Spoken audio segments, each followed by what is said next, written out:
Бисмилля, уассалату вассаламу аля расулилля. Ассаламу алейкум, құрметті құбылай медиа көрермендері. Бүгін бізде қонақта Ерғали Алпысбаев ұстазымыз. Бұл кісі Нұр Мүбарак университетінің аға оқытушысы, Хасеки академиясының түлегі. Жалпы бізде Қазақстанда Ханафи мазхабының фикхын зерттеп жүрген және соның ішінде ахуал шахсия, отбасылық мәселелерді тереңнен зерттеп жүрген ұстазымыз. Қош келдіңіз ұстаз, ақжайық өңіріне. Көргенде қуаныштымыз. Алла разы болсын, мен де қуаныштымын. Жалпы бүгін біздің қозғайтын тақырып, енді сіз енді фих саласының маманы болғаннан кейін осы барынша осы фих тақырыбын қозғасақ, жалпы фих ілімі дегеніміз не, бұл қандай ілім, бұл ілім нені зерттейді, жалпы бұл ілімді үйренудің маңыздылығы қандай, жамағат үшін маңыздылығы қандай, және де қарапайым мешіт жамағаты, ілім талап етуші емес мешіт жамағаты бұл фих саласын қаншалықты деңгейде меңгеру керек, не оның шектік бір мөлшері бар ма, стандарты бар ма деген сынды сұрақ. Ең алғашқы сұрақ осы, ұстаз соған жауап берсеңіз иншалла. Жақсы, рахмет. Бисмиллахир-рахманир-рахим. Алхамдулиллахи раббил аламин. Уассалату вассаламу аля расулина Мухаммадин ва аля алихи ва сахбихи ажмаин. Амма баъд. Фиқ ілімі бұл ислам ілімдерінің бір саласы болып табылады. Өте маңызды ілім саласы. Жалпы фиқ ілімі дегеніміз не, оның анықтамасына келетін болса, ғалымдарымыз фиқ ілімін шариғаттың амалы қатысты үкімдерін шариғаттың қайнар көздерінен шығарып білу деген анықтама береді. Яғни әл-илму бил-ахками шар'иyyati әл-амалиyyati мин адиллатиха ат-тафсилия. Шариғаттың дәлелдерінен, қайнар көздерінен шариғаттың амалға қатысты үкімдерін білу деп анықтама береді. Енді бұл жерде жалпы ислам ілімдері өз үш салаға бөлінеді. Негізінен үлкен ірі үш салаға бөлінеді. Бірінші сенімге қатысты ақида ілімдері, екінші ол исламның практикасына қатысты, іс амалдарына қатысты фиқ ілімі, үшіншісі бұл мұсылманның мінез құлқына қатысты, ақлағына қатысты сопылық ілімі дейді, ақлақ ілімі деп те айтады, ихсан ілімі деп те атайды. Осылай негізгі үш салаға бөлінеді. Ал осы жерден түсінгеніміздей фиқ саласы, фиқ ілімі бұл ислам ілімдерінің ішіндегі амалға қатысты үкімдерді зерттейтін ілім. Енді біз мына нәрсені алдымен айтып өткен жөн деп санаймын. Жалпы ислам тұрғысынан адамның жаратылу мақсаты ол Алла тағала ғибадат құлшылық қылу. Яғни адам баласы бұл өмірде, осы дүниеде өмір сүрген уақытта өзінің өмірін Алланың разылығына сай сүруі тиіс. Алланың разылығына сай сүруі тиіс. Сондықтан біздің әрбір әрекетіміз, әрбір сөзіміз бұл Алланың разылығына және Алла көрсеткен, Алла өзі Құран арқылы, пайғамбарымыз саллаллаху алейхи вассаламның хадистері арқылы бізге қалай өмір сүру керек екендігін, не нәрселерден сақтанып жүруіміз керек екендігін, не нәрселерді істеуіміз керек екендігін, солардың барлығын өзінің қайнар көздерінде, яғни шариғаттың қайнар көздерінде, Құранда, хадисте білдірген қағидаларын, ережелерін қойған. Сондықтан да фиқ ілімі адамның сөздері, адамның іс-әрекеттері, адамның мәмілелері Алланың разылығына қалай сай болу керек, осыны зерттейді. Сондықтан фиқ ілімі мысалы адам баласына Алланың алдында не нәрселер міндетті, парыз, не нәрселер сүннет, не нәрселер уәжіп, мысалы не нәрселер харам, және мәмілелер қалай дұрыс жасалу керек. Мысалы сауда жасайтын болса, сауданың өзі де Алланың разылығына сай болу керек, яғни шариғатқа сай болу керек. Олай болса, сауда шариғатқа сай қалай жасалады? Мысалы өмірде тағы не нәрселер жүзеге асады? Мысалы үйленулер жүзеге асады, ажырасулар жүзеге асады, мысалы адамның өмірінде. Олай болатын болса, үйлену, неке қию қалай дұрыс болады? Оның шарттары не? Қандай жағдайда қиылған неке ол шариғатқа сай болады? Міне соны зерттейтін ілімді жалпы ислам исламның практикаға қатысты амалдарын зерттейтін және шариғат оған қандай баға береді, соны зерттейтін ілімді біз фиқ ілімі деп айтамыз. Осыдан ақ фиқ ілімінің маңыздылығы көрінеді, ап-анық белгілі болады. Яғни адам баласы өмір сүрген кезде оның өмірі Алланың разылығына сай болу үшін, онда мысалы ең бірінші біз Алланың алдында өз құлшылық, яғни құлдық міндетімізді атқарған кезде немен көрсетеміз? Ғибадат құлшылықтармен көрсетеміз. Ғибадат құлшылықтармен көрсетеміз. Мысалы намаз оқимыз, ораза ұстаймыз, қажылыққа барамыз. Сонымен қатар егер дүниеміз жағы тиісті бір мөлшерге жеткен болса, байлық мөлшеріне жеткен болса, одан мысалы зекет береміз. Осылардың барлығының өз тәртібі бар, ережесі бар. Намаз қалай оқылады, дәрет қалай жасалады, соны бізге дұрысын көрсететін, бұрысын көрсететін және ережелерін көрсететін, соны зерттейтін ілім фиқ ілімі. Ғалымдарымыз фиқ ілімінің мақсатын айтады. Фиқ ілімінің мақсаты ол адамның ғибадат құлшылықтарын дұрыстау және адамның мәмілелерін дұрыстау. Сол осы фиқ ілімін үйрену арқылы, меңгеру арқылы адам баласы, яғни мұсылман кісі, пенде өзінің ғибадатының дұрыс орындалып орындалмағандығын, жасаған мәмілесінің дұрыс орындалып орындалмағандығын осы фиқ ілімі арқылы, соны меңгеру арқылы үйренеді. Фиқ ілімі жалпы біздің өміріміздің, тіршілігіміздің, амалдарымыздың шариғатқа сай болып болмайтындығының өлшемі осы фиқ ілімі. Осы жағынан фиқ ілімі өте маңызды болып табылады. Демек, қарапайым мешіт жамағаты болсын, ол ілім талап етуші болсын, оның былайша айтқан кезде өмірі фиқтан мүлдем ажырамайды деген бір ұғым шығара аламыз, иә? Иә, әрине. Мысалы, Аллаға иман келтіргеннен кейін, дін жолына түскеннен кейін кісі мысалы намаз оқығысы келеді, өзі іштей соны қалайды. Өйткені ішкі жан дүниесі сол намаз оқу арқылы тыныштық табады, мысалы рахат табады дейді, тыныштық табады. Енді намаз оқу үшін дәрет алу керек. Ол дәретін дұрыс дәрет болу керек. Жай барып кез келген өзің қалаған кез келген жерлеріңді бүйтіп жуа салып тазалық жасау ол дұрыс емес мысалы. Өйткені адамның ниетінің дұрыс болуы ол жеткіліксіз. Адамның амалы сол шариғат көрсеткен талаптарға сай болу керек. Мысалы Алла Тағала Құранды не үшін түсірді? Пайғамбарды мысалы не үшін жіберді? Түсіндіру үшін жіберді. Яғни адамдардың жасаған амалдары, құлшылықтары қалай дұрыс болады? Соны көрсету үшін пайғамбар жіберілді. Ал егер дұрыс орындау маңызды болмаса, тек қана ниетің дұрыс болса, сол жеткілікті болатын болса, ол үйретуші пайғамбарды жіберудің қандай қажеттілігі болар еді? Сондықтан да дұрыс ниет қоя білуіміз керек. Сонымен қатар сол ниетімізге сай амалдарымызда шариғат көрсеткен талаптарға сәйкес келу керек. Пайғамбарымыз саллаллаху алейхи вассалам өзі хадисінде айтқан ғой, мен қалай намаз оқысам, менің қалай намаз оқығанымды көрген болсаңдар, сендер де дәл солай оқыңдар деген. Яғни өз ойларыңша, өздерің қалағандарындай оқи беріңдер деген жоқ пайғамбарымыз. Мен қалай оқысам, сендер де солай оқыңдар деп жатыр. Демек, бұл жерде бір өлшем бар. Ол өлшем пайғамбарымыз саллаллаху алейхи вассаламның көрсеткені бойынша неғылу? Орындау.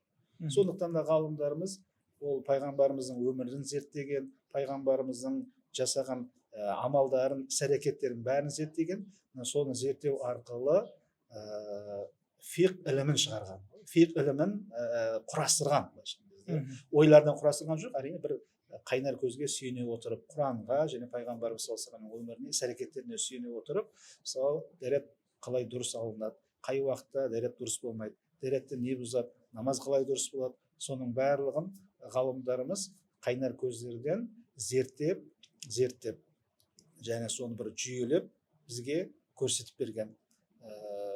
Сондықтан ешбір жамағат, яғни жамағат жалпы мұсылман адам дінді ұстанатын, намаз оқитын, исламды өзінің жаңағы өміріне бір жол ретінде қабылдаған адам, ол кісі үшін фиқ өте маңызды. Фиқсіз ол жаңағы ешқандай ғибадат құлшылық жасай алмайды.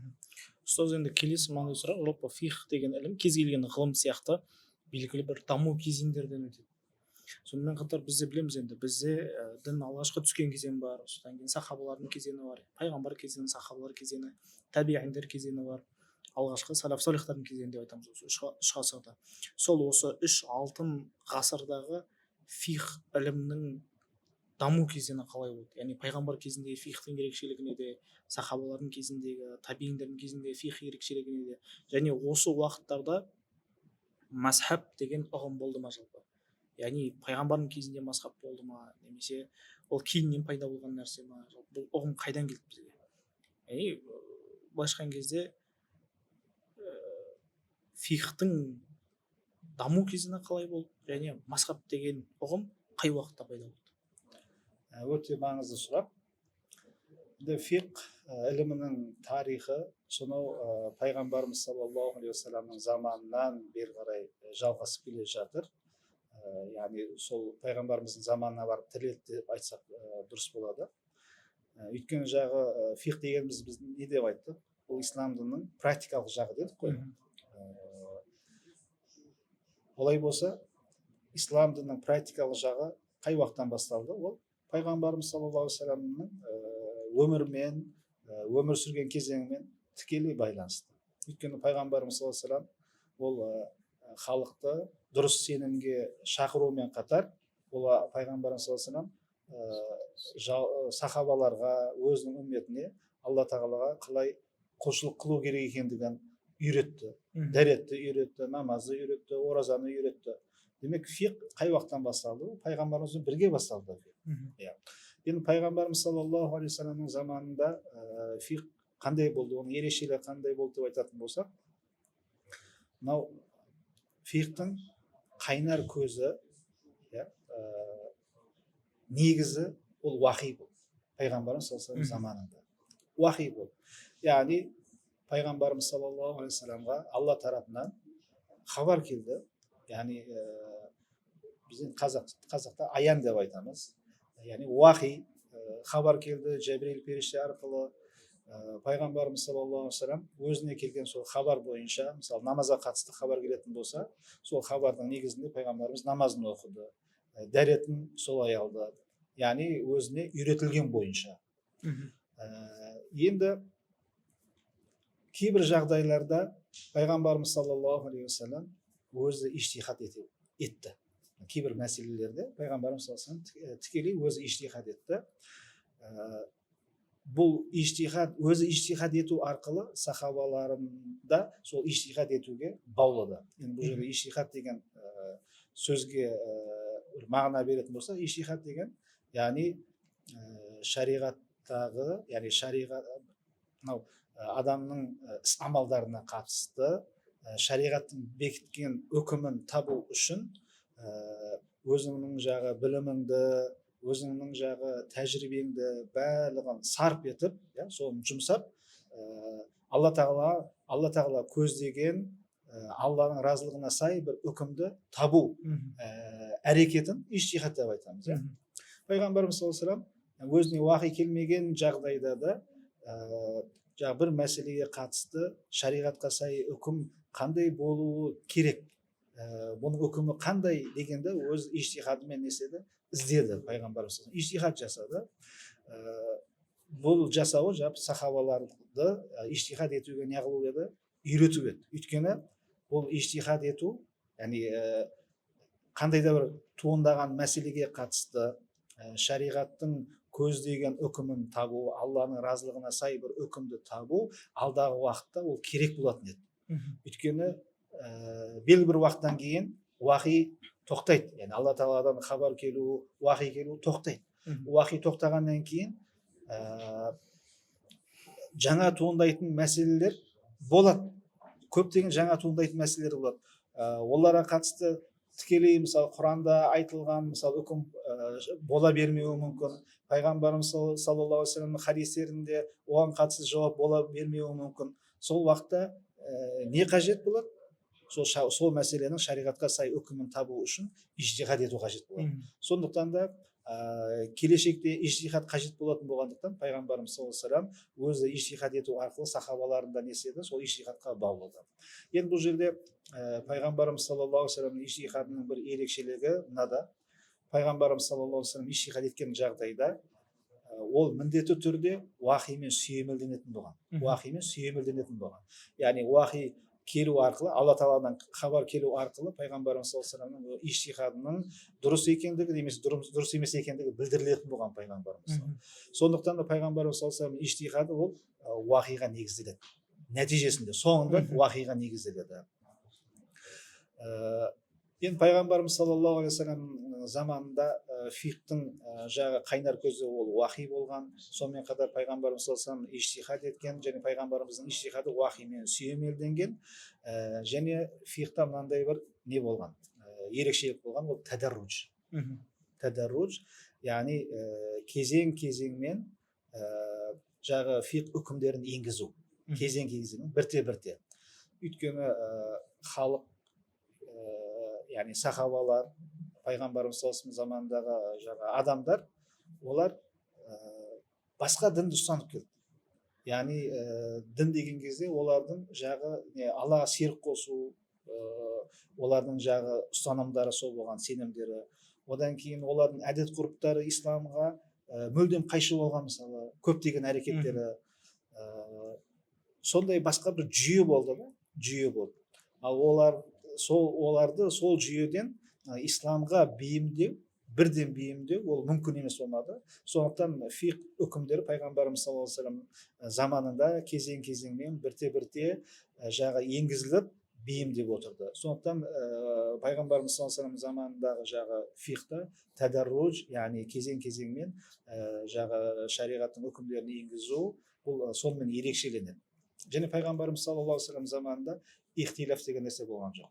Яғни талас деген нәрсе, пікір қайшылығы деген нәрсе болған жоқ. Яғни болады, бірақ пайғамбарымыз саллаллаху алейхи вассалам арқылы ол мәселе шешіліп отыратын болған. Тіпті пайғамбарымыз саллаллаху алейхи вассалам өзі ижтихад етумен қатар пайғамбарымыздың заманында сахабаларына ижтихад етуге мүмкіндік беретін болған. Өйткені олар сол жағы не дейміз, ижтихад машығын не қылу керек, машықтану керек, жетілдіру керек. Сондықтан пайғамбарымыз саллаллаху алейхи вассалам сахабаларына ижтихад етуге, мысалы шариғаттың үкімін, қандай да мәселеге қатысты шариғаттың үкімін Құраннан табылмаған жағдайда, пайғамбарымыздың хадисінен табылмаған жағдайда өздері осыған қатысты шариғаттың көздеген үкімі қандай болуы мүмкін, соны зерттеп, іздеп табуға пайғамбарымыз саллаллаху алейхи вассалам сахабаларын соған үгіттеген әрі мүмкіндік берген. Бұған бір мынандай мысал келтіруге болады. Екі сахаба сапарға шығады. Сапарға шыққан уақытында намаздың уақыты кіреді. Намаздың уақыты кірген кезде су жоқ. Не істейді? Таяммум соғып екеуі таяммуммен намаз оқып алады. Бұл жерге дейін барлығы шариғатқа сай жасалып жатыр. Ал енді намаздың уақыты шықпай жатып су табылады.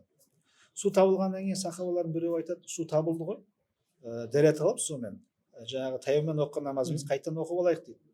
Сол кезде бір сахаба айтады, біз намаз оқыған кезде су жоқ еді. Сондықтан су жоқ болғандықтан біздің таяммуммен оқыған намазымыз дұрыс дейді, қайтадан оқу керек емес дейді. Екінші сахаба айтады, намаздың уақыты әлі шыққан жоқ қой, әлі намаз оқуға мүмкіндігіміз бар, сумен дәрет алып намазымызды оқып алайық деп намазды оқиды екеуі. Осылай ижтихад жасайды. Енді бұл мәселеге екеуі бірінші мәрте неғылыпты ұшырасып тұр. Пайғамбарымыз саллаллаху алейхи вассаламнан бұған қатысты бір хадис білмейді, немесе Құраннан аят білмейді. Аят жоқ оларда. Сөйтіп екеуі осылай өз беттерінше ижтихад жасайды. Енді бәрібір нәтижеде бұның жауабы қандай екенін білу қызық қой оларға. Пайғамбарымыз саллаллаху алейхи вассаламға барып өздерінің жағдайларын айтқан кезде пайғамбарымыз саллаллаху алейхи вассалам таяммуммен намаз оқып кейін су табылған кезде оны қайтып оқымаған сахабаға айтады, сен нағыз сүннет бойынша амал жасадың дейді. Яғни сүннет дегенде нағыз шариғатқа сай амал жасадың дейді. Яғни тиісті амал жасадың дейді. Екінші сахабаға айтады, сен екі сауап алдың дейді, екі әжір алдың дейді. Яғни намаз екі қайта оқығаны үшін екі сауап алдың, әрекеті үшін да. Енді бұл жерде дұрысы қайсысы?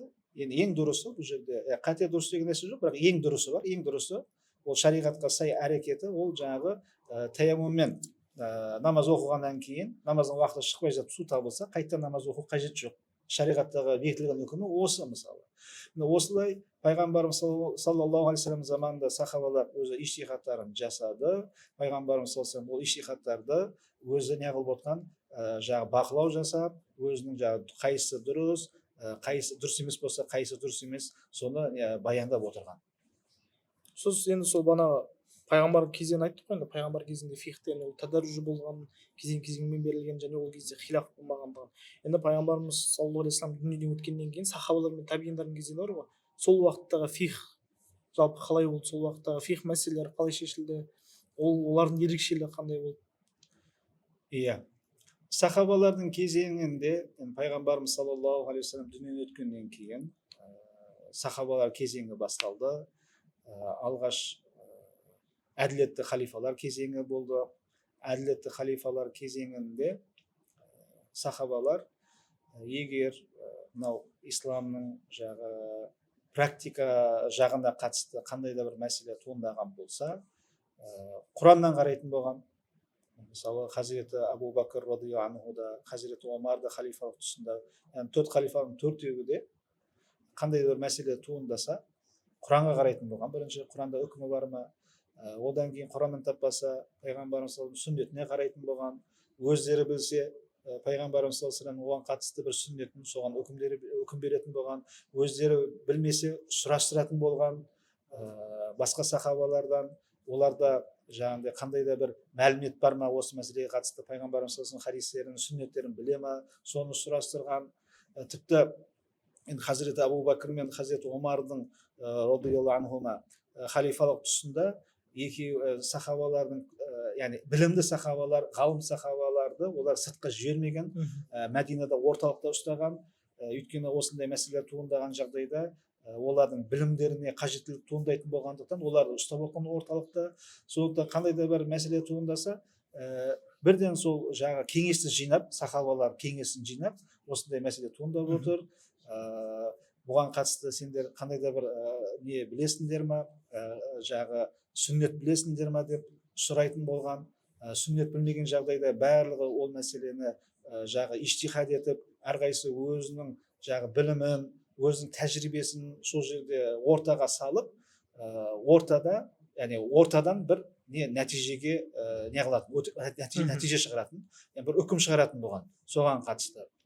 Сондықтан сахабалардың дәуірінде фихтың қайнар көзі Құран болды, және пайғамбарымыз саллаллаху алейхи вассаламның сүннеті болды, сонымен қатар сахабалардың ижмағы болды. Сахабалардың ижмағы. Осыны Хазіреті Абу Бәкір радиаллаху анхудың заманында, Хазіреті Омардың заманындағы осы сахабалары кеңесінен шыққан фәтуалар сахабалардың ижмағы деп аталды. Енді бұл көп жағдайда бұл мүмкін болған жоқ. Одан кейін Хазіреті Омар радиаллаху анху дүниеден өткеннен кейін Хазіреті Осман халифа болды, одан кейін Хазіреті Али болды.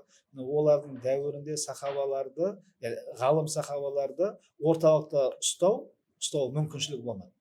Рұқсат берді. Яғни білімді сахабалардың басқа аймақтарға баруына, орталықтан кетуіне рұқсат берді. Сондықтан да ол кеткен сахабалар өздерінің барған аймақтарына пайғамбарымыз саллаллаху алейхи вассаламнан үйренген ілімдерін ала барды. Және пайғамбарымыз саллаллаху алейхи вассалам меңгерген иштихад тәжірибесі бар. Сондықтан олар өздерінің барған жерлерінде қандай да бір сұрақ туындаған кезде ол Құранға негізделіп, пайғамбарымыздың сүннетіне негізделіп, одан таппаған жағдайда сол өз иштихад ету нелерін, машықтарын пайдалана отырып, үкімдер беретін болған. Енді әр жақтың жағы нелері, әр жақтың мәселелері әртүрлі болғандықтан, әр жақтың әдет ғұрпы әртүрлі болғандықтан, мына бір аймақта берген сахабаның бір мәселеге қатысты фәтуасы, екінші жақта жағы ғалым сахабаның сол жақта сол мәселеге қатысты берген фәтуасымен бірдей болмай жатты кейбір жағдайларда. Сондықтан да сахабалардың дәуірінде фиқи мәселелерде кішігірім жағы әртүрлілік пайда бола бастады. Яғни ихтилаф деп айтамыз ғой. Фиқта, фиқи үкімдерде әртүрлілік пайда бола бастады.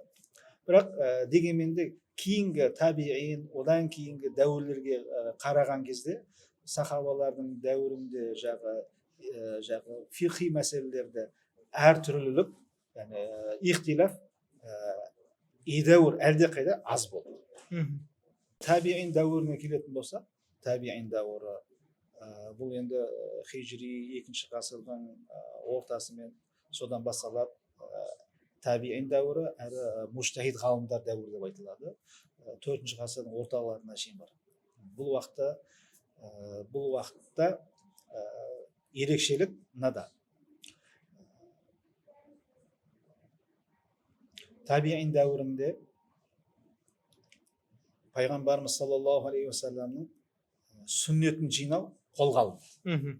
Сүннет, пайғамбарымыз саллаллаху алейхи уассалам сүннетімен қоса сахабалардың фәтуалары да жинақталды.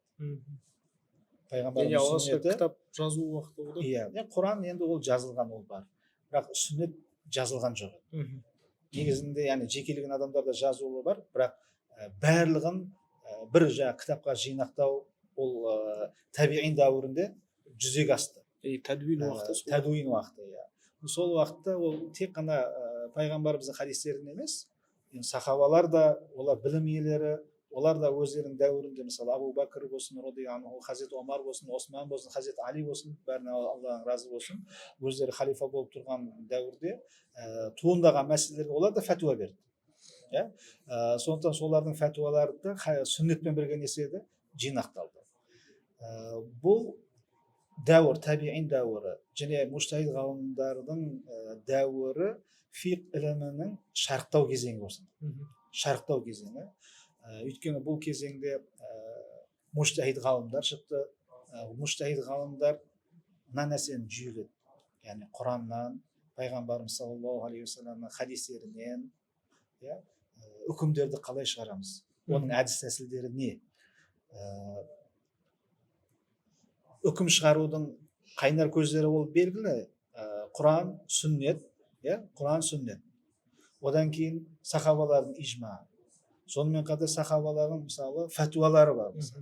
Осы сияқты ненің үкім шығарудың қайнар көздері анықталды. Яғни негізі бар нәрсе ол, бар нәрсе. Бірақ олар жүйеленді. Соларды біз қалай қолдана аламыз, қалай одан үкім шығарамыз? Солардың әдіс тәсілдері, ереже қағидалары осы табиин және мужтахид ғалымдардың кезеңінде бір жүйеге келді. Негізгі фиқ кітаптары осы дәуірде жазылды.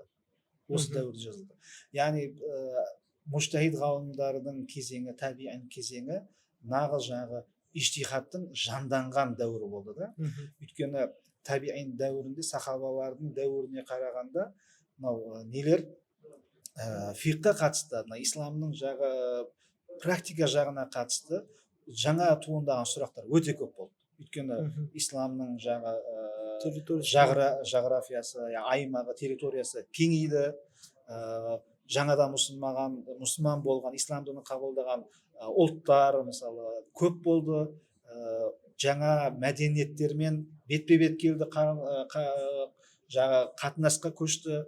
Ол жерде көптеген сұрақтар туындады, жаңа мәселелер туындады. Міне сол мәселелерге не істеу керек мужтахид ғалымдар? Исламға сай өзінің бағасын беру керек болды. Сондықтан иштихад көп болды, иштихад жанданды. Яғни бір сол уақытта мәзһаб қалыптасты, мәзһабтың негізі қалыптасты, және негізі кітаптар жазылды, жүйеленді. Бұл фиқтың алтын ғасыры деп айтуға да болады, яғни нағыз шарықтаған, дамыған кезең. енді бұл жерде мына нәрсені айта кетейін. Жалпы пайғамбарымыз саллаллаху алейхи уассаламның заманында мынау фиққа қатысты екі мәзһабтың енді екі жол дейді, екі жүйенің манхаждың негізі пайда болды пайғамбарымыз саллаллаху алейхи заманында. Бұл қандай манхаж? Пайғамбарымыз саллаллаху алейхи вассаламның сөздерін, хадистерін, Құран аяттарын тікелей қабылдаймыз ба, әлде сол жерде қандай мақсатта айтылып тұр, сол мақсатына көңіл бөлеміз ба? Яғни мәтіннің сыртқы көрінісі мен ішкі көрінісін. Мәтіннің өзін ұстанамыз ба? Сөздің сыртқы мағынасын ұстанамыз ба? Әлде оның көзделген мақсатын негізге аламыз ба? Осындай сұрақ туындады. Осындай бір осыған негізделген бір екі жүйе пайғамбарымыз саллаллаху алейхи вассаламның заманында өз пайда болды. Бұл анау пайғамбарымыз саллаллаху алейхи вассалам Хандақ соғысынан кейін сахабаларына мынаны былай бұйырды ғой. Бану Құрайзаға бармайынша аср намазын оқымаңдар деді пайғамбарымыз саллаллаху алейхи вассалам. Сөйтіп сахабалар дереу Бану Құрайзаға аттанды. Жолда келе жатып, мысалы, аср намазының уақыты кірді. Сол уақытта Бану Құрайзаға бармайынша аср намазын оқымаңдар деген пайғамбарымыздың сөзі бар. Бір сахабалар соны біз Бану Құрайзаға бармайынша аср намазын оқымаймыз, асрдың уақыты кірсе деді. Екінші сахабалар пайғамбарымыз саллаллаху алейхи вассалам солай айтты, бірақ оны көздеген жоқ қой. Асрды оқымаңдар дегенді көздеген жоқ қой. Яғни көп кешікпей, жылдам барыңдар деген мақсатта, кідірмей жылдам барыңдар деген мақсатта айтты. Намаз оқымаңдар деген мақсатта айтқан жоқ деп, осылай жағы нелерден пайғамбарымыздың сөзінен, жалпы ислам дінінің қайнар көздерінен үкімді шығару, немесе соны түсіну, соны қабылдауға қатысты екі жүйе қалыптасты. Қалыптасқанда ол уақытта қалыптасқан жоқ, пайда болды. Кейін пайғамбарымыз саллаллаху алейхи вассаламға осы нәрсе айтылған кезде үндеген жоқ пайғамбарымыз. Сенікі дұрыс, сенікі бұрыс деп ешкімге ешнәрсе айтқан жоқ. Екеуін де пайғамбарымыз саллаллаху алейхи вассалам үндемей не қылды, қабылдады. Осы пайғамбарымыз саллаллаху алейхи вассаламның заманында пайда болды, бірақ бұл бері келе сахабалардың арасында да осындай тікелей қабылдау, немесе айтылған сөздің мақсатына үңілу сияқты екі бағытты ұстанған сахабалар да болды. Ал сахабалардың уақытында енді бұл қатты бір көрініс берген жоқ, бірақ табиғиның заманына келген кезде, мужтахид ғалымдардың заманына келген кезде бұл анық белгілі болды. Сол уақытта әхлул хадис, әхлул асар, әхлул хадис және асхабур раи деген, әхлул раи деген екі мектеп пайда болды сол уақытта. Міне мазхаб осы кездерде пайда бола бастады. Бірақ оның негізі оған себеп болатын нәрсе пайғамбарымыз саллаллаху алейхи вассалам заманында және сахабалардың заманында ол көрінген еді, көрініс тапқан еді. Яғни мазхаб деген ұғым как мектеп ретінде, яғни мазхаб деген жол, жүйеленген жол ретінде табииндердің заманында қалыптасты, бірақ оның бастауы пайғамбарымыз алейхиссалату вассаламның кезінде болды деп топшай аламыз. Соз енді мынандай сұрақ, біз енді кейде фих кітаптарынан оқып жатамыз, ұстаздарымыздан, жалпы фих тарихына қатысты жазылған кітаптардан, сол секілді ұстаздарымыздан естіп жатамыз. Абу Ханифалардың заманында, рахималла, имамдарымыздың заманында тек 4 мазхаб қана болған жоқ, 10-11 мазхаб болған, көптеген мазхабтар болған. Яғни Абу Ханифа, имам Шафи, имам Ахмад, имам Маликтерден бөлек имам Сауридің, Суфиян ат-Тауридің, немесе имам Аузаидің, Хасан аль-Басридің мектептері болған дегенді естиміз. Алайда ол мектептер біздің күнімізге дейін жетпеген. Енді осы жерден сұрақ туындайды, бұл мектептердің үлкен мазхабтардың, үлкен ғалымдардың мазхабтарының біздің күнімізге дейін жетпей қалуы, жетсе де тек 1-2 ғана көзқарастарының ғана жетуі, ал 4 мазхабтың толықтай біздің заманымызға дейін өміршең болуының себебі неде жалпы? Бірақ барлығын салыстыратын болсақ, барлығы бір деңгейдегі ғалымдар. Абу Ханифа да, имам Аузаи да, имам Саури да, барлығы бір заманның бір деңгейдің ғалымдары, бірақ та біреулерінің мектептері біздің күнімізге дейін жеткен, ал біреулерінікі жетпеген деген сынды бір сұрақ бар. Ол не үшін, не себепті? Енді осы сұрақтың жауабын іздеген ғалымдар, осы мәселені зерттеген ғалымдардың жеткен нәтижелері былай.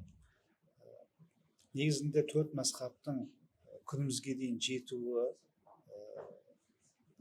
жетуінің артында қандай себептер жатыр деп зерттеген кезде,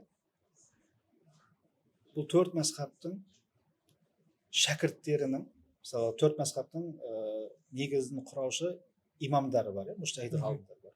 Ханафи мазхабының имам Абу Ханифа рахимахуллах, Малики мазхабы имам Малик, Шафи мазхабының имам Шафии, Хамбали мазхабы имам Ахмад. Осы мазхабтардың өміршең болуының, күнімізге шейін жетуінің себебі олардың көзқарастарын кітапқа түсіріп, хатқа түсіріп, және өздерінен кейінгі ұрпақтарға жетуіне, сол кейінгі ұрпақтарға жетуіне жағдай жасаған, соған еңбек сіңірген олардың шәкірттерінің болуында дейді.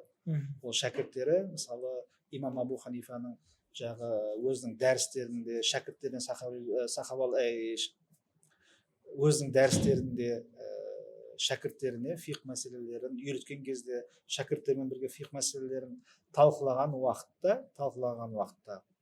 оның әрбір сөздері хатқа түсіріліп отырған, жазылып отырған. Төрт мазхабтың имамдарының фәтуалары және олардың ғылыми еңбектері барлығы хатқа түсіріліп отырған. Шәкірттері сол жылда еңбек еткен. Мысалы, Ханафи мазхабының күнімізге дейін жетуі имам Мұхаммадқа қарыздар деп айтады. Өйткені имам Мұхаммад имам Абу Ханифадан және имам Абу Юсуфтан жеткен фәтуалардың барлығын, немесе солардың ғылыми жұмыстарының барлығын хатқа түсіріп отырған. Содан мысалы 6 еңбек қалғанда, тікелей соларға қатысты 6 еңбек қалған. Мысалы әл-усул деп аталатын, захир риуая деп аталатын. Ал енді қалған имам Абу Ханифа сияқты, имам Шафии сияқты басқа мазхабтары күнімізге шейін жетпеген ғалымдардың ондай шәкірттері болмаған. Яғни олардың тағдырына жазылмаған екен да ондай нәрсе. Әйтпесе, олар да үлкен ғалымдар. Өйткені ислам әлемінде мужтахид ғалымдар тек 4 ғалыммен ғана шектелмейді. Жүздеген қаншама табиғинің дәуірінде ғалымдар болған, мысалы. Көптеген ғалымдар болған. Бірақ олардың нелері, усулдары жинақталмаған. Негізінде мазхабты мазхаб қылатын, басқа мазхабтардан ерекшелейтін ол не? Оның усулы ғой. Усулы. Сондықтан олардың усулдары біріншіден жазылмаған. Екіншіден олардың усул арқылы шығарған фәтуалары, фиқи мәселелері хатқа түсірілмеген. Олардың шәкірттері 4 мазхабтың имамдарының шәкірттері сияқты сол кісілердің білімдеріне, ілім жолына еңбек сіңірмеген деп айтуға болады. Алла разы болсын, ұстаз. Жалпы ұстаз, енді Ханафи мазхабына тоқталсақ та, енді жалпы бүкіл мазхабты талқылап, олардың қалыптасу жағдайы, фиқ мәселелерін кішігірім бір кіріспе жасадық деп ойлаймын. Енді соның ішінде біз білеміз, жалпы Ханафи мазхабы біздің Орта Азия халықтарына 10 ғасырдан бері сіңісіп кеткен. Яғни біздің салт санамызбен, менталитетімізбен, біздің дәстүрімізбен, әдет ғұрыптарымызбен етене байланысып өмір сүріп келе жатқан мазхаб бұл Ханафи мазхабы. Яғни бұл Қарахан империясынан бастап, кейіннен Алтын Орда Жошы ұлысының Алтын Орда дәуіріндегі Берке ханның тұсында Ханафи мазхабын ресми жариялауы, одан кейінгі Қазақ хандығының хандарының Ханафи мазхабы бойынша заң жинақтарын әзірлеуі, біздің даламыздағы шыққан ислам ғұламаларының барлығы дерлік Ханафи мазхабына еңбек сіңіріп, итқанилар, эспилябилер, сайрамилер деген сынды. Осы жерден сұрақ туындайды.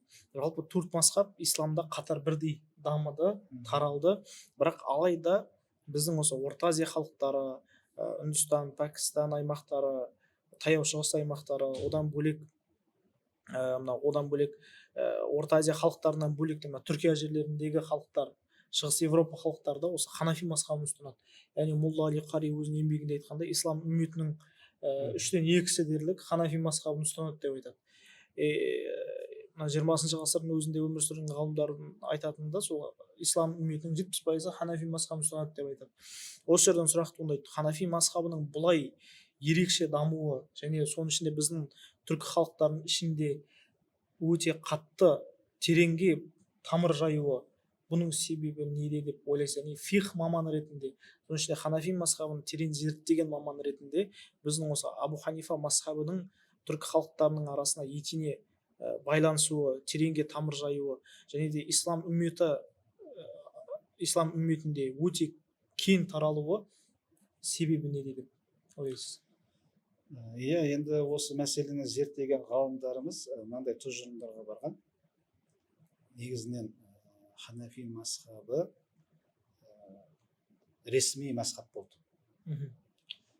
Қазилар, яғни мұсылман соттар ханафи ғалымдардың арасынан таңдалып алынды. Оның себебі де имам Абу Юсуф рахимахулла қадил құдат, яғни қазылардың қазысы, бас қази болып тағайындалуы, кейін ол кісі ислам орталықтарына қазиларды тағайындайтын кезде ханафилердің ішінен тағайындауы, бұның барлығы негізі әсер етті. Кейін ислам діні Орта Азияға келгеннен кейін ол жерлерде қазилар мысалы ханафи мазхабының ғалымдарынан тағайындалды. Және халық ханафи мазхабын жылы қабылдады. Медреселер салынды. Ол медреселерде ханафи мазхабы бойынша дәрістер өтті. Сол медреселерден қаншама үлкен ғалымдар шықты. Мысалы ханафи мазхабының ғалымдары, мысалы біздің осы жағрафиядан шыққан, осы аймақтан шыққан, мысалы көптеген ғалымдар болды. Олар осы ханафи мазхабына үлкен еңбек сіңірді. Мысалы дейік, имам Ерғинани Әл-Хидаяны жазып шықты. Одан кейін мысалы Хидаяға қаншама біздің неден осы аймақтан шыққан ғалымдарымыз шарх жазды. Әйгілі беделді шарх жазды. Мысалы Сығнақи, Итқанидің шархы бар. Мысалы имам Тахауидің Мұхтасар атты кітабына Ахмад ибн Мансур Сайрамнан шыққан мысалы ғалымдар имам Тахауидің Мұхтасарына шарх жазды. Бұның өзі нені көрсетеді? Яғни осы аймақтың халқы ханафи мазхабын өздері жақсы қабылдады және бұл мазхабқа өздері үлкен еңбектерін сіңірді. Негізінде тағы да бір себебі бар.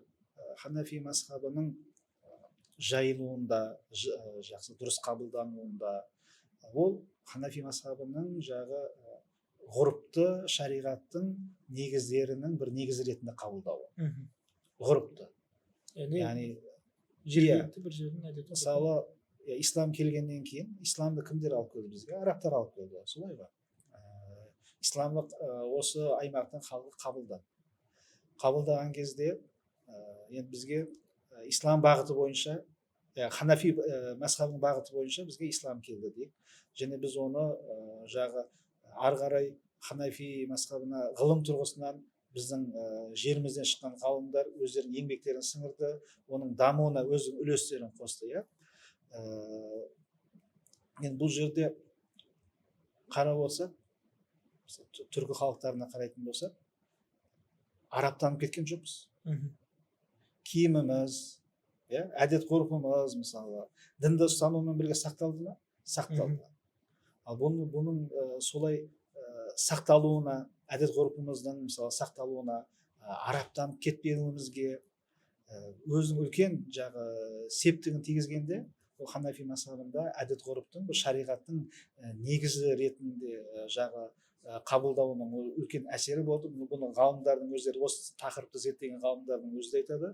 Ханафи мазхабының шариғаттың негізі ретінде әдет ғұрыпты қабылдауы, ханафи мазхабының түріктер тұратын жағрафияда кеңінен қолданылуына, дұрыс қабылдануына өз үлкен септігін тигізген дейді. Одан кейін тағы да бір себеп, енді ханафи мазхабының өзінің бір ерекшелігі бар. Ол ерекшелігі ханафи мазхабы, яғни ханафи мазхабы болған кезде имамдарымыз, әсіресе имам Абу Ханифа, оның шәкірттері фиққа үлкен еңбек сіңірді. Үлкен еңбек сіңірді. Олар фиқты дамытты. Мысалы, мынандай сөз бар ғой, адамдар фиқта имам Абу Ханифаға мұқтаж деген.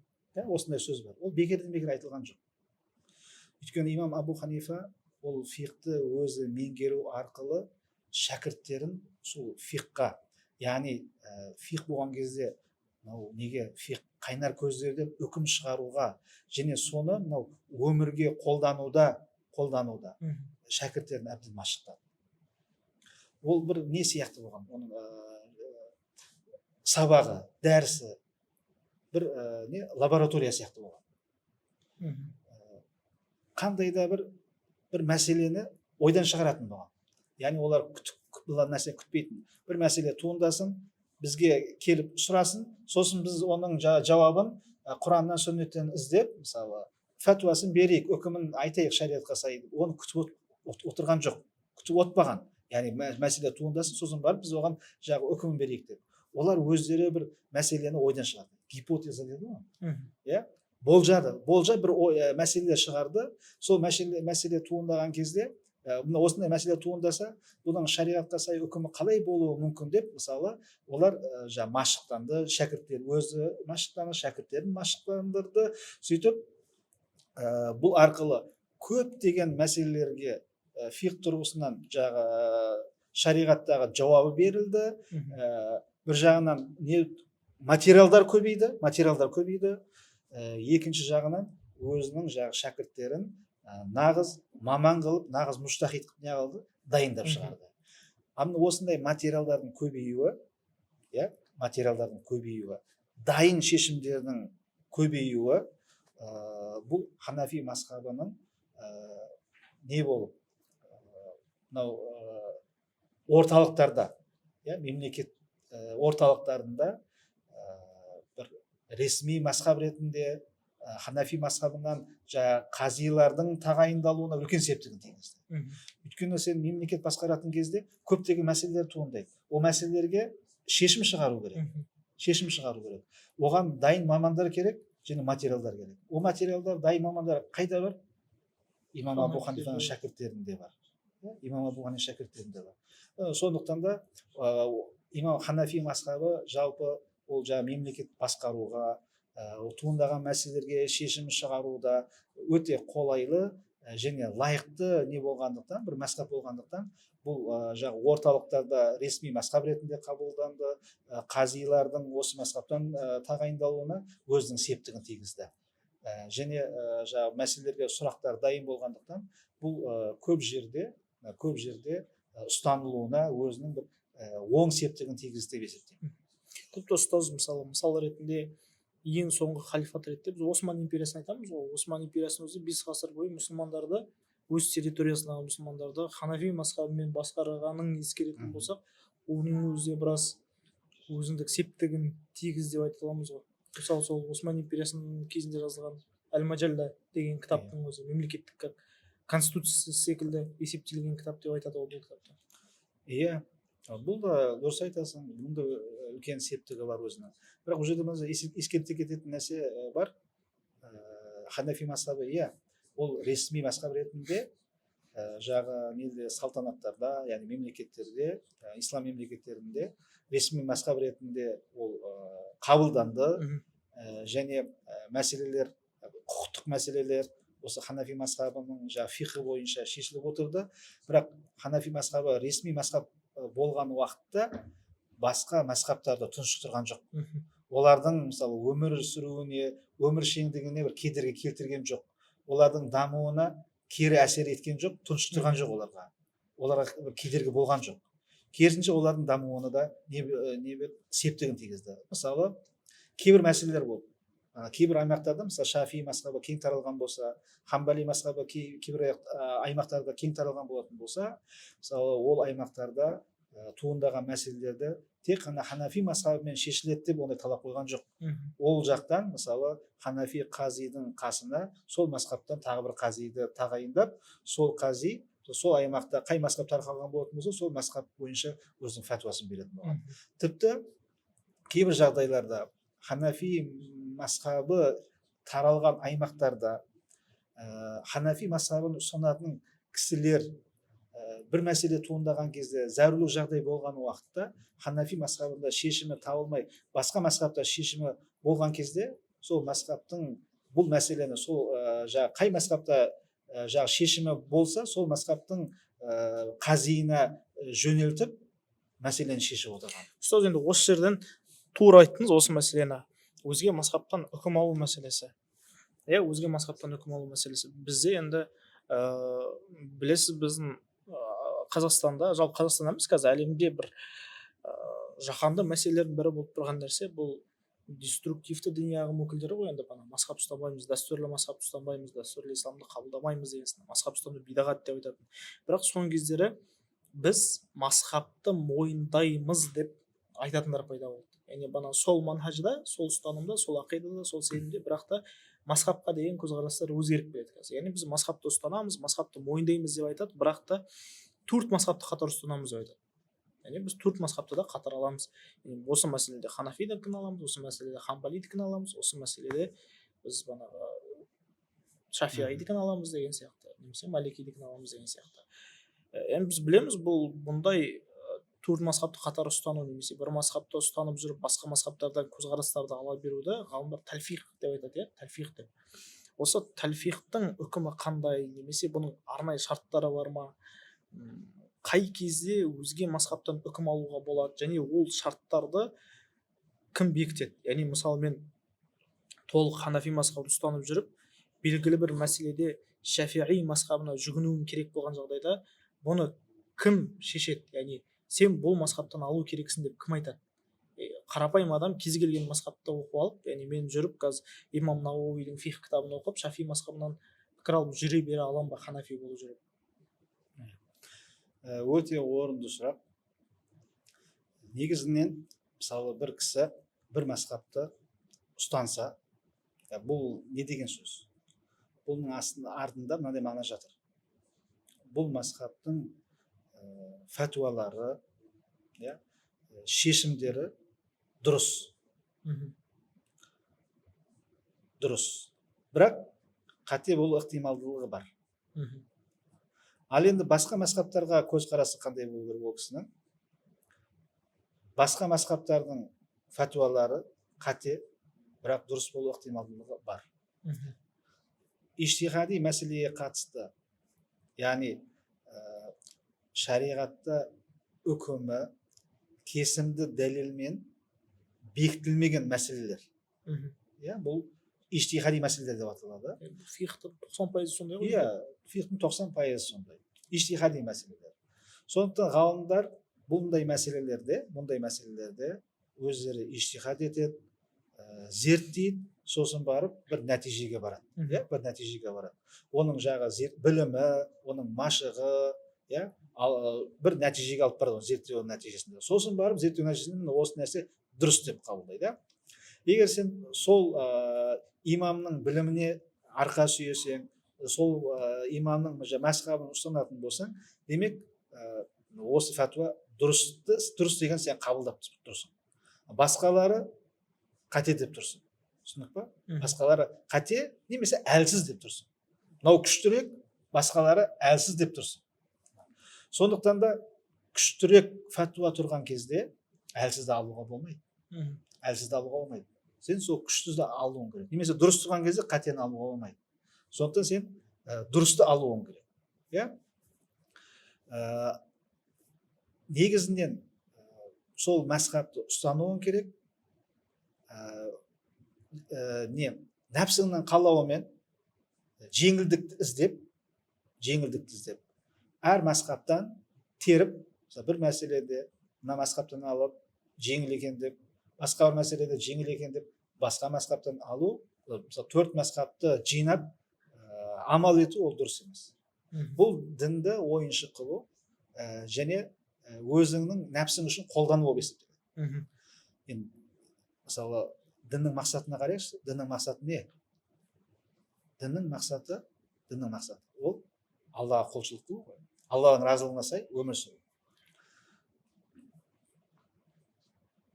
Біз бұл дүниеге сынақ үшін келдік.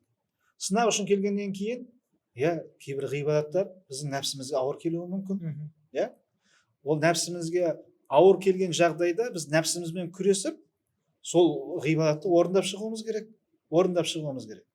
Ал енді бір мазхабты дұрыс деп қабылдағаннан кейін, оның мысалы кейбір үкімдері ғибадатқа қатысты, дәретке қатысты, мысалы кейбір мәмілеге қатысты үкімдері, мысалы сенің нәпсіңе тура келмей жатса, мына жақта жеңіл бар екен деп соны алып, ана жақта жеңіл бар екен деп соны алып, мына жақты тастап секіріп жүретін болсаң, онда сен ешқандай бір сынақта жүрген жоқсың ғой.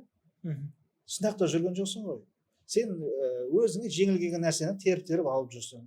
Сен таза өзіңнің нәпсіңмен жеңіл келгенмен ұстанып жүрген адам болып саналасың. Сондықтан ғалымдарымыз бұл нәрсені өте қауіпті деп айтқан. Мынандай бір жағдай болған екен, Фатауа Татарханияда келеді. Бір кісі, Ханафи мазхабын ұстанатын кісі, әхлул хадис, яғни сол бағытты ұстанатын, асхабул хадисті бағытын ұстанатын бір кісінің қызын ұнатып қалып, соған құда түседі. Сол кезде әхлул хадис әлгі кісі Ханафи кісіге былай шарт қосады. Саған қызымды берейін, мақұл, мынандай шартым бар дейді. Ханафи мазхабын тастап, әхлул хадиске өтесің дейді. Намазда тұрған кезде имамның артында Фатиха сүресін оқисың. Және намаз оқыған кезде қолдарыңды көтересің. Әлгі жігіт мақұл деп келіседі. Сөйтіп үйленеді. Кейін осы Абу Бакр әл-Джузжаниден сұралады, рахимахулла. Осындай жағдай болды, ол дұрыс па, неке дұрыс па, осы жасаған дұрыс па деген кезде, ол айтады, неке дұрыс дейді. Некеде ешқандай проблема жоқ дейді. Бірақ мына кісінің өлім сәтінде күпірлікке түсіп кетуінен қорқамын дейді. Неге? Өйткені бұл кісі өзінің нәпсісі үшін өзін дұрыс деп есептеген мазхабынан, яғни діни үкімді не қылды? Тәрк етті дейді. Дұрыс деп тапқан. Өзі дұрыс деп соны ұстанып жүрген нәрсені алдынан бір нәпсілік бір мәселе жолыққан кезде сол үшін не істей салды? Ауыстыра салды. Өзінің қалау үшін ауыстыра салды. Сол некеде тұрған ешқандай проблема жоқ, ол дұрыс дейді, сахих дейді, бірақ өлім сәтінде бұл кісінің осындай бір жағдайға, күпірлік жағдайына түсіп кету қорқамын деп айтқан екен. Тіпті кітаптарда мынандай нелер бар, фәтуалар бар. Егер бір кісі өз нәпсі қалауымен жеңіл келгені үшін бір мазхабтан екінші мазхабқа өтетін болса, ауысатын болса, оған тағзир жазасы тағайындалады дейді. Тағзир жазасы. Яғни мемлекет басшысы сол үшін оған бір жаза береді. Дүре соғады, я болмаса басқа да бір қамау сияқты бір жазаға тартады екен. Сондықтан да бұл мәселе, бұл ойыншық мәселесі емес. Жалпы бір мазхабтан келесі мазхабқа өту, ол негізінде тыйым салынған нәрсе емес. Егер муштахид дәрежесіне жеткен болатын болса, адам Құраннан, пайғамбарымыздың хадистерінен тікелей үкім ала алатындай жағдайға жеткен болса, оның мазхаб ұстануына болмайды. Ол тікелей Құранмен амал жасау керек, тікелей сүннетпен амал жасау керек ол адамға. Біреуге еруге болмайды. Ал мазхабпен кім ереді? Мазхаб тікелей Құраннан, пайғамбарымыздың сүннетінен үкім шығара алмайтын, оны ұстанып жүре алмайтын адам, ол бір мазхабқа не қылу керек? Еру керек. Ол оған міндетті болады. Сондықтан да адам өзіне жеңіл келгені үшін әр мазхабтан үкімдерді теріп, олай амал жасауға болмайды. Кейбір зәрулік жағдайлар болады. Енді ислам дінінде қиындық жоқ, қиындық жойылған деген ережелер бар ғой, әл-машаққату юзал, ад-дарурату тубихул махзурат деген қаншама қиындықты жеңілдететін зәру жағдайларды болдырмайтын немесе оны жоюды талап ететін ережелер бар. Сондықтан да бір зәру жағдай болған кезде онда бір мазхабтың несін үкімін алуға болады. Бұл барлық мазхабтарда бар. Мысалы шафи мысалы қажылықта ханафи мазхабын ұстанады. Мысалы ол жерде зәрулік бар. Өйткені қажылықта тауап жасаған кезде тауафты дәретпен жасаймыз ғой. Дәретпен жасаған кезде шафилер ол жерде еркек әйел араласып болады ғой тауафта. Қаласаң да қаламасаң да ол жерде денең әйелдің денесіне тиіп кетуі мүмкін. Бір рет дәрет алып келіп қайтадан тауап жасасаң тағы да тиіп кетуі мүмкін. Қайтадан дәрет алып келіп жасасаң тағы да тиіп кетуі мүмкін. Тауап жасай алмай қаласың ол кезде. Шафилер не істейді сол уақытта ханафи мазхабы зәрулікке байланысты ханафи мазхабының үкімін алады. Сол сияқты ханафи кісі де бір мәселеде қандай бір зәру жағдайға, қиын жағдайға тап болса, ханафи мазхабында оған мысалы шешім болмаса, рұқсат болмаса, онда басқа мазхабтан ұстануына болады. Енді мынандай өзің дұрыс сұрақ қойдың, сұрағың арасында мындай дұрыс сөз болды. Ол бұл зәрулікті кім анықтайды? Зәрулік бар ма, жоқ па, шынымен де зәрулік па, зәрулік емес. Ол кез келген адам анықтай алмайды оны. Оны нағыз маманына барып сұрау керек. Яғни бір муштахид ғалымнан немесе ілім иесінен барып, осындай жағдай болып тұр, бұл мәселенің фәтуасы қандай болады. Сол уақытта білім иесі, мысалы бізде қазір не ғой, муфтиятта фәтуа бөлімі бар мысалы, сол жақтағы мамандарға жүгіну керек, өзінің жағдайын түсіндіру керек.